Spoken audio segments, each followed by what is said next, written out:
রব্বি কারীম বলেন, মানুষকে আমি কেন দাঁড় করাবো জানোনি? দুনিয়ার জমিনে পরীক্ষা দিছিলি, আমি আল্লাহ সেটার রেজাল্ট তোর হাতে ধরায়া দিব। মানুষ গিয়া জমা হবে হাসরের মাঠে, কেউ পানি পান করবে, কেউ কলিজা পাটা পিপাসা লইয়া হাসরের মাঠে দাঁড়ায়া থাকবে। একদিন নয় রে, 2 দিন নয়, 50,000 বছর দাঁড়ায়া থাকতে হবে। সাধারণ কথা না, সাধারণ কথা না। পানির পিপাসায় জিহ্বা কুকুরের মতো বাহির হবে। আল্লাহর পয়গম্বর বরকতে হাত দিয়া কাউকে পানি পান করাবে, আর কেউ পানি না পান করে হাসরের মাঠে দাঁড়ায়া থাকতে হবে। 50,000 বছর বাড়ির কাছে না।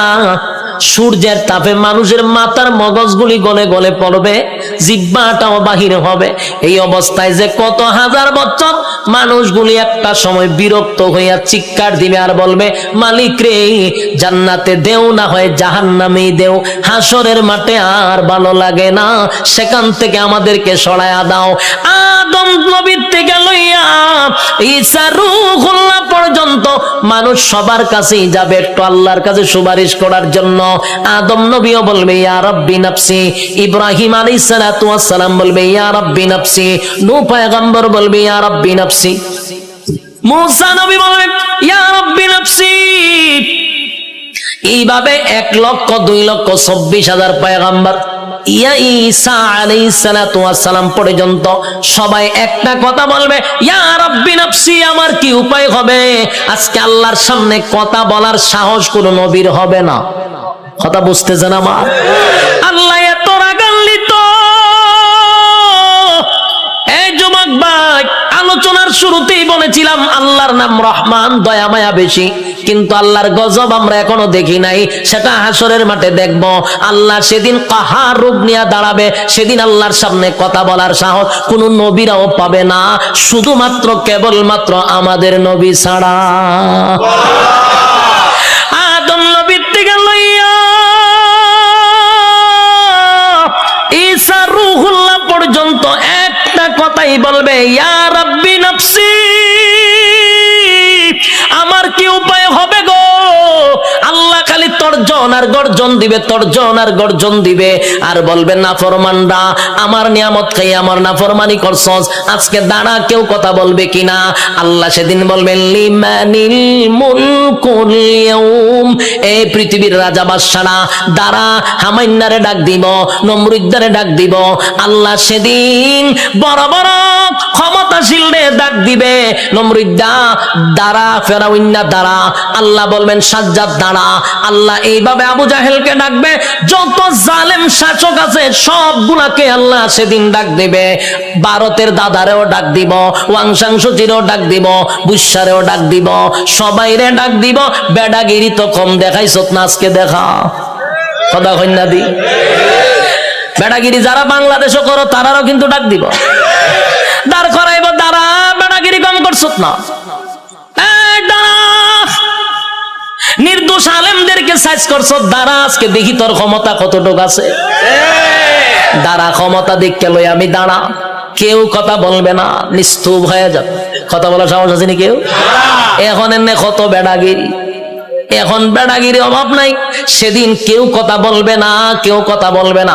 আল্লাহ তখন নিজেই কইব লিল্লাহিল ওয়াহিদিল কাহার, আজকের একমাত্র ক্ষমতা আমি আল্লাহর। এই ভয়াবহ পরিস্থিতিতে কেউ কথা বলার সাহস পাবে না। আল্লাহ নিজেই কোরআনে বলেন يوم يفر المرء من أخيه وأمه وأبيه وصاحبته وبنيه। কিয়ামতের মাঠটা এমন হবে, মা তার সন্তানের পরিচয় দিবে না, সন্তান মার পরিচয় দিবে না, বাবা তার সন্তানকে চিনবে না, পরিচয় দিবে না, চিনলেও পরিচয় দিবে না। ভালো করে চিনবো, পরিচয় দিত না। স্ত্রী তার স্বামীর পরিচয় দিবে না। কেন দিবে না? একটা নেকির কারণে। যদি আমার কাছে নেকি চায়, কেউ কাউরে পরিচয় দিবে না। সেদিন কি কোনো পীর সাহেব তার মরিদানের পরিচয় দিব? কথা হয় না দি? ফিররা গিয়া কি মরিদানকে তালাশ করবো? ফিরও বলবে ইয়া রাব্বি নাফসি। সাধারণ জনগণ যে স্লোগান দিবে ফিরও সেই স্লোগান দিবে, কারণ ফিরের ক্ষমতা দুনিয়াতে আছে গরু ছাগল খাওয়ার, কিন্তু পরকালে এই ক্ষমতা নাই। পরকালে ফিডার ছুটে দৌড়াইবো খালি। যুবক ভাই, কিয়ামতের মাঠে কেউ কারো হবে না। আল্লাহ সেদিন হিসাব নেওয়ার জন্য দাঁড় করাবে, একটা দল ডান দিকে আর একটা দল বাম দিকে। আল্লাহ যার কাছে হিসাব চাইব, রেজাল্ট যার হাতে দড়াইয়া বলবে হিসাব দে, আল্লাহর কসম জান্নাতের গ্রাণও সে পাবে না। আমার কথা বুঝতেছে? আজকে এই কথাটা সারা জীবন ইয়াদ রাখবেন। আল্লাহ যার কাছে হিসাব চাইব, হে কোনোদিন জান্নাতে যাবে না। হিসাব দেওয়ার মতো যোগ্যতা কারো নাই। আল্লাহ যারে জান্নাত দিব বিনা হিসাবই দিব। সুবহানাল্লাহ। যারে জান্নাত দিবে গো বিনা হিসাবে জান্নাত দিবে, কারণ হিসাব চাইলে বান্দা আটকা পড়ে যাবে। হিসাব চাওয়া মানেই হলো বিপদে পড়ে গেছ। আল্লাহ বামপন্থীদেরকে হিসাব নিবে। দুইটা দলে যখন মানুষ দাঁড়াইব, আল্লাহ তখন ফেরেশতাদেরকে বলবেন নাফরমান গুলাকে জিগা 24 ঘন্টাদের সময় দিছিলাম কোন কাজে ব্যয় করছে, আমি যে যৌবন কাল দিছিলাম কোন কাজে ব্যয় করছে, হিসাব দিত গো। হিসাবে আটকা পড়ে যাবে। আল্লাহ তখন ফেরেশতাদেরকে বলবে এটি নাফরমান, আমার দেওয়া নিয়ামত খাই আমার নাফরমানি করছে। আজকে তার হাতটারে লোহার মতো শক্ত করে দে, বাম হাতটারে লোহা বানাবে, শক্ত হয়ে যাবে।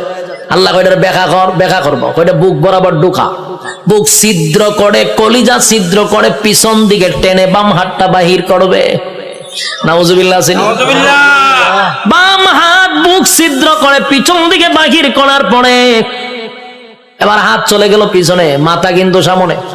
আল্লাহ এবার দিবা আমল নামা, ওই যে রেজাল্ট দুনিয়াতে যে পরীক্ষা নিছিল এই রেজাল্টটা হাতে দিবে। ফেরেশতারা কইবে আল্লাহ হাত পিছনে চেহারা সামনে।